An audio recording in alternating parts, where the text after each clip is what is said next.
We're going to highlight 5 life lessons from Roger in his own words. Number 5, learn from loss. The 17-time Grand Slam champion has won more majors than any man. But Fed says learning from loss is more illuminating than celebrating wins. And I think also losses make you stronger. It's important to learn out of those mistakes, and then you become better and a better player. You work harder, you know, a light goes up in your head and you're like, you know what, I think I understand now what I need to improve. Constant quest to improve. For Federer, if you're not getting better, you're getting worse, because the competition is always improving. I always question myself in the best of times, even when I was world number 1 for many, many weeks and months in a row. At certain times during the year I said, what can I improve? What do I need to change? Because if you don't do anything or you just do the same thing over and over again, you stay the same. And staying the same means going backwards, because the other guys are working hard and improving. So I always needed to find ways to improve my game as well. Number 3, targeting goals translates to success. Fed says it's all about passion and purpose. He says maintaining a master plan and targeting short-term and long-term goals are crucial to his success. I don't think it's enough just to love it and then just to do it and go out and win it. It's not that simple. You need to have structured goals. You need to tell yourself, okay, what are my goals for the short term? What are my goals for the long term?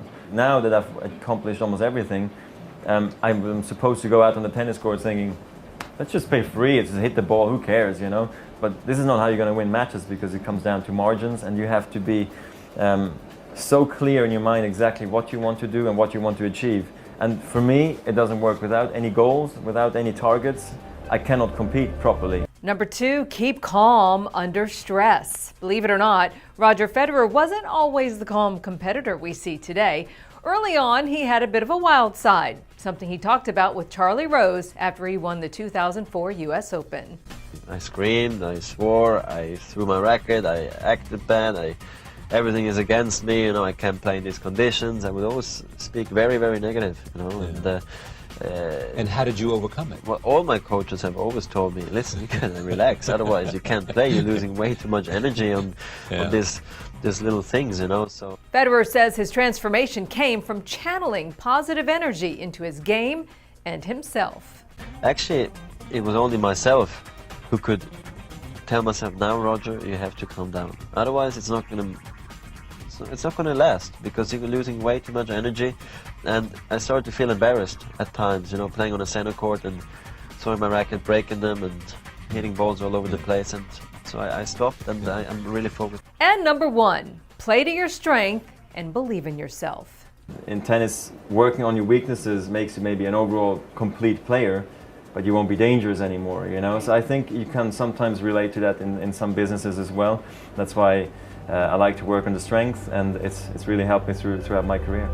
Roger says his 2003 French Open first-round loss was a pivotal point in his career. While some wrote him off, he says he got very motivated. And of course, we all know that's when he came back to win Wimbledon in his very next major. Was I always going to be the talent that was never going to have the big results? That was when I lost first round in 2003 at the French Open. I went on to win Wimbledon, and the rest is history.